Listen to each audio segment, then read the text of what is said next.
നീ ഒന്ന് ഇങ്ങോട്ട് വന്നേ. എന്താ? എടാ, അച്ഛൻ പ്ലാവമ്മേ കേറാൻ പോവാ. നീ പോയൊന്ന് കേറണ്ടാന്ന് പറഞ്ഞേര്. എല്ലേലേ ബാലൻസ് ഇല്ലാത്ത മനുഷ്യനാ. എന്തിനാ അച്ഛനെ കൊണ്ട് പറ്റാത്ത പണിക്ക് പോവാൻ പറഞ്ഞത്? ടിൻഡു, ഞാൻ ചക്ക ഇടാൻ കേറാൻ പോവാ. ഞാൻ നിലത്തേക്കിടും, നീ കേറി പിടിച്ചോണം കേട്ടോ. ചക്ക പിടിക്കണ അല്ലേ? അച്ഛാ, ഇത് ചക്കയാ, മാങ്ങയല്ല. ചുമ്മാ താഴെ ഇട്ടേച്ചാ മതി. എന്നാ നീയും കൂടി കേറ്. ഞാനില്ല. അച്ഛനൊരു കാര്യം ചെയ്യ്, ഏതേലും ബംഗാളികളെ വിളിച്ചോ, അവര് കേറിക്കോളൂ. ബംഗാളി 800 രൂപ അങ്ങ് എണ്ണി കൊടുക്കണം. ഞാനെന്തായാലും കേറാൻ പോവാ. എന്നാ ശരി, അച്ഛൻ കേറ്. അയ്യോ, ആരേലും ഒന്ന് ഓടി വരണേ. അയ്യോ, എന്റെ കാല് പോയേ. ആരാ ശശിയുടെ ബന്ധുക്കള്? ഞാൻ മോനാ. വലിയ കുഴപ്പമില്ല, കാലിന് ചെറിയൊരു ഫ്രാക്ചർ ഉണ്ട്, കുറച്ച് രക്തം പോയി. പെട്ടെന്ന് എത്തിച്ചത് കൊണ്ട് രക്ഷപ്പെട്ടു അല്ലേ ഡോക്ടർ? അല്ല, ആക്സിഡന്റ് എത്ര മണിക്കാ നടന്നത്? 10 മിനിറ്റ് മുമ്പ്. 10 മിനിറ്റ് മുമ്പോ? എന്റെ വീട് 2 കിലോമീറ്റർ ദൂരെയാ. എന്നാലും 10 മിനിറ്റ് എന്ന് പറയുമ്പോ ഇത്ര സ്പീഡിൽ എങ്ങനെ എത്തി?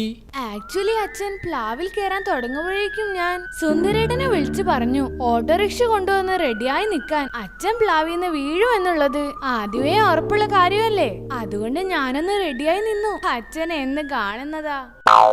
ഇന്ന് നിങ്ങളുടെ ഡ്രോയിങ് മാഷ് ലീവാ. സന്തോഷം എന്ന് കരുതി സുഖിച്ചിരുന്ന് വർത്തമാനം പറയാമെന്ന് വിചാരിക്കണ്ട. ഇന്ന് ഞാൻ ക്ലാസ് എടുക്കാം. മാഷുക്ക് വരക്കാനറിയോ? പിന്നെ ഞാൻ ഭയങ്കര ഡ്രോയർ അല്ലേ. അത് ശരി, അത് പുതിയ അറിവാ. നിങ്ങളൊരു കാര്യം ചെയ്യ്, ഒരു പേജ് എടുക്ക്, അതിലൊരു പാമ്പിനെയും ഒരു കീരിയെയും വരക്കി കാണട്ടെ. ഓക്കെ മാഷേ. മാഷെ, പാമ്പും കീരിയും. ആ, കൊള്ളാമല്ലോ, നന്നായിട്ടുണ്ട്. ടിൻഡു, നിന്റെ പടം ഒന്ന് കാണട്ടെ. എന്താടാ ഇത്? പാമ്പ്. പാമ്പോ? ഇതിന്റെ തല എവിടെ? തലയിലെ മുമ്പില്. അതിന് കണ്ണും മൂക്കും എവിടെ? പാമ്പിനെവിടാ മൂക്ക് മാഷേ?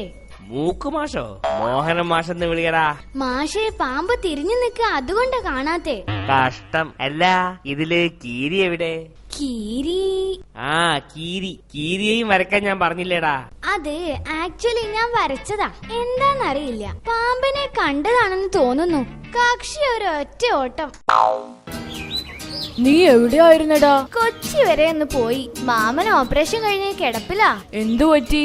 പുള്ളിക്ക് അപ്പൻഡിസൈറ്റിസാ. പുള്ളിയുടെ അപ്പൻ സയന്റിസ്റ്റ് ആണെന്നോ? എടാ, ഇതൊരു രോഗത്തിന്റെ പേരാ. എന്ത്? അപ്പൻ സയന്റിസ്റ്റ് ആണെന്നോ? ഓ, അപ്പൻഡിസൈറ്റിസ്. എന്താടാ ഇത്? നീയും സൂക്ഷിച്ചോ, നിനക്കും വരാൻ ചാൻസ് ഉണ്ട്. അതെന്താ? എടാ, വാരി വലിച്ചു തിന്നുന്നവർക്ക് വരുന്ന രോഗമായത്. ദൈവമേ, കൊടല് പഴുത്ത് വ്രണമാവും. ഓപ്പറേഷനേ രക്ഷയുള്ളൂ. ഈ ഓപ്പറേഷൻ എന്ന് പറഞ്ഞാ നല്ല വേദന ഉണ്ടാവും അല്ലേ? ഏയ്, നല്ല കുളിരുണ്ടാവും. അല്ല, ഞാനൊന്ന് ചോദിക്കട്ടെ, ഈ ഓപ്പറേഷന് മുമ്പ് രോഗികളെ മയക്കുന്നത് എന്തിനാ? അതൊരു ചോദ്യമാണല്ലോ.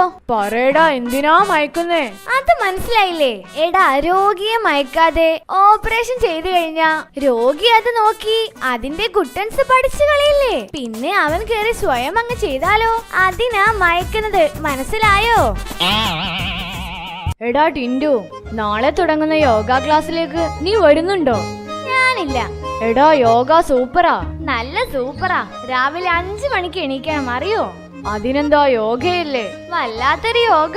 ഞാനില്ല. ഞാനെന്തായാലും പോവാ, എനിക്ക് തടിയൊന്ന് കുറയ്ക്കണം.